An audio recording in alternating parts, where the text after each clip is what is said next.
Je vous donne juste quelques exemples hein, pour vous simplifier, je vous explique un peu comment ça s'est passé. Je vous donne un exemple d'un livre qui s'appelle Al-Bidaya wa Nihaya, Al-Bidaya wa Nihaya de Ibn Kathir. Ibn Kathir, c'est un chroniqueur, un historien sunnite de premier ordre, hein, super important, super respecté. Ibn Kathir, tu le trouves dans toutes les mosquées, les librairies, les universités, tout ça. C'est un classique, je vais dire. Là, je prends le volume 12, hein, c'est une grosse chronique, hein, puisque 20 tomes, c'est énorme comme encyclopédie. Et en fait, ça se lit comme ça. Ça signifie, il va te dire, et telle année est arrivée. Il va te dire, prophète des musulmans est mort en 632. Donc il va te dire, lui, par exemple, et l'année 700 est arrivée. Et il va t'expliquer pour chaque année ce qui est arrivé. Un tel est mort, un tel est né, les musulmans ont envahi tel pays, etc. Puis il va te décrire un peu les événements de cette année-là. Alors, je vais te donner un exemple. L'an 715, et nous sommes à la page 269 du volume 12. Je vous lis en arabe et je vous explique, je vous traduis en français comme d'hab. إنه بعث ابنه مروان على جيش فأصاب من السبي 100,000 رأس. Il a envoyé son fils Marwan à la tête d'une armée et il a pu obtenir 100 000 têtes d'esclaves. Il comptait les esclaves en têtes, 100 000 têtes d'esclaves. وبعث ابن أخيه في جيش. Et il a envoyé le fils de son frère, son neveu, hein, comme on dit en français, mais en arabe, il n'y a pas le mot neveu, donc ça se dit le fils de son frère, donc je traduis mot à mot, à la tête d'une armée. فأصاب 100,000 رأس أيضا. Et il a touché 100 000 têtes d'esclaves min al-Berber, parmi les berbères. Il a touché 100 000 têtes de berbères. Les berbères, c'est nos ancêtres, nous, algériens, d'accord? C'est nos ancêtres. L'Algérie, enfin, le Maghreb, l'Afrique du Nord, cette région-là, était habité par des peuples qui se divisaient en beaucoup de tribus, mais qu'on appelait globalement les Berbères. Donc, ici, Ibn Kathir nous dit très clairement, donc ça c'est pas un livre islamophobe ou autre, hein, c'est un livre tout à fait correspond à l'école normative, on va dire, de l'islam sunnite, et il parle de lui-même, donc c'est l'islam qui parle de lui-même, et voilà. J'ai en un seul paragraphe, un bout de paragraphe, 200 000 têtes d'esclaves, dont 100 000 têtes de berbères. Quand on m'a enseigné à l'école, en Algérie, on m'a enseigné que c'est une bonne chose. Hein. Pourquoi? Parce qu'ils nous ont apporté l'islam. D'accord? Ça signifie on préparait la mentalité de Daesh dès le départ. On te dit, ok, c'est mal, il n'y a rien de pire que de te faire envahir. Par exemple, la France. La France nous a envahis, nous a colonisés, on doit pleurnicher jusqu'à la fin du temps.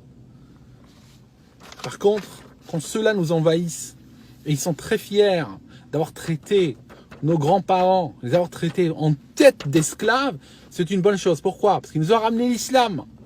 Okay? Donc ce qu'on reproche à la France, ce n'est pas le colonialisme. Ce qu'on reproche à la France, c'est de nous avoir sortis de sous les babouches du califat. Parce que nous vivions sous le califat ottoman, et la France nous en a sortis. Ça, c'est le vrai reproche qu'on reproche à la France, pas le colonialisme. Parce que si nous reprochions à la France le colonialisme, nous aurions encore beaucoup plus de raisons de reprocher aux Arabes ce qu'ils ont fait chez nous.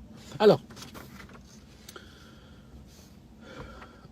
regardez, à l'époque, ça a tellement choqué 200 000 têtes d'esclaves que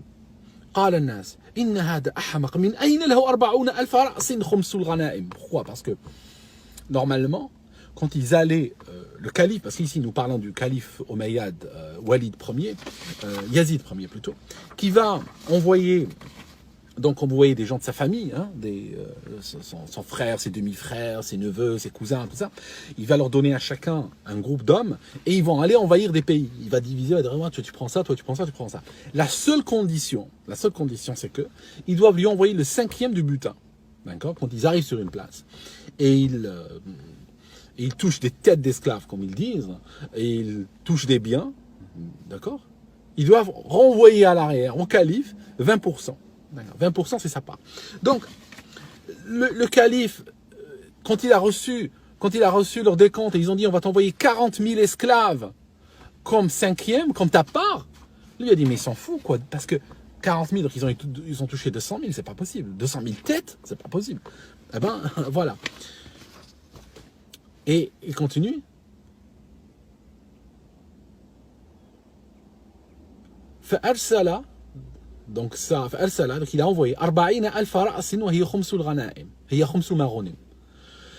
Donc il dit lui ont envoyé 40 000 têtes d'esclaves, et c'était le 5e de ce qui a été pris en butin. Et après il continue. ولم يسمع في الإسلام بمثل سبايا موسى بن نصير أمير المغرب.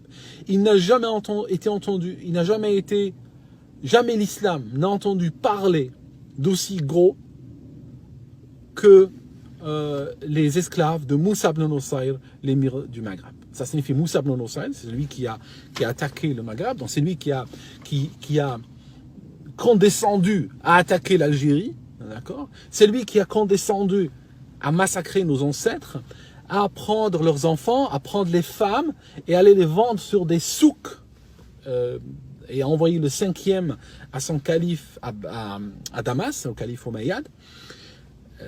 Et donc nous sommes tellement fiers de lui qu'aujourd'hui nous donnons des noms de rues et des noms d'écoles, hein, pour ce nom-là, des noms pour ce gars, hein, pour ce fils de pute de Ibn Nusayr, hein, ok? Voilà, ça c'est le nationalisme arabe, hein, si vous voulez. Alors, je continue. Je prends Al-Bidaya wa Al-Nihaya, le même livre d'Ibn Kathir, hein, donc Monsieur Ibn Kathir. Et là, je vais vous prendre le volume 10.